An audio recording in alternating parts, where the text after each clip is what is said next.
उपस्थित हुनुभएका शिक्षकवर्ग अभिभावकवर्ग निर्णायक मण्डलज्यू लगायत मेरा प्यारा साथी उपस्थित हुनुभएका सम्पूर्णमा मेरो तर्फबाट नमस्कार स्वीकार गर्नुहोला। म आफ्नो शीर्षक राख्नुभन्दा पहिला म आफ्नो छोटो र मिठो परिचय दिन चाहन्छु। मेरो नाम धनञ्जय बेटा हो। मेरो घर चाहिँ बतौडा हो। म कक्षा 9 मा पढ्छु र मेरो विद्यालयको नाम श्री नेपाल राष्ट्रिय माध्यमिक विद्यालय पटरवा 4 पर्सा हो।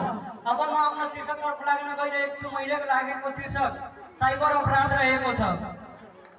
सबैले भनेको सुनेको र थाहा भएकै कुरा 21औं शताब्दीको यो युग सूचना तथा सञ्चार प्रविधिको युग हो। यसको उत्कृष्ट आधारमा वैज्ञानिकले पस्किएका वरदानका रूपमा हामी इन्टरनेटलाई चिनिन्छौँ। तर सबैले यसको नकारात्मकको बारेमा थाहा पाएका छन् त? मेरो विचारमा यो सबैको लागि वरदान मात्र नभएर कसैको लागि अभिशाप पनि सिद्ध भएको छ। त्यही अभिशापको अर्को नाम नै साइबर अपराध रहेको छ।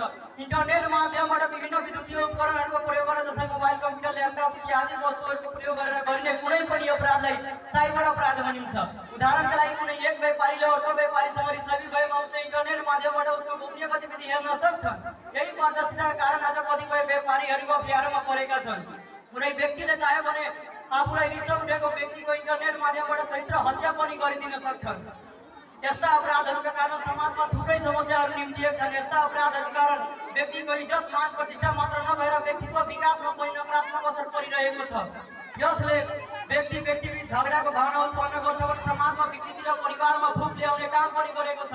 यस्ता अपराधहरूका कारण मनमा पीडा नसहेर कतिपय युवावती र साना बालबालिकाहरू आत्महत्या गर्न पनि पुगेका छन्।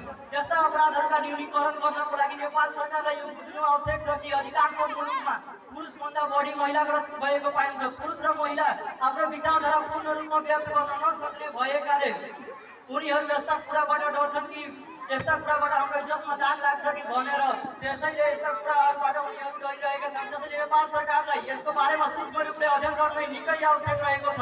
अन्ततः म के भन्न चाहन्छु कि सामाजिक सञ्जालहरूको राम्रो प्रयोग गरे अनि मात्र साइबर अपराधको न्यूनीकरण गर्न सकिन्छ। मैले बोल्दा क्रममा केही गल्ती गएमा आफ्नो सानो भाइ सम्झेर माफ गरिदिनुहोला। धन्यवाद।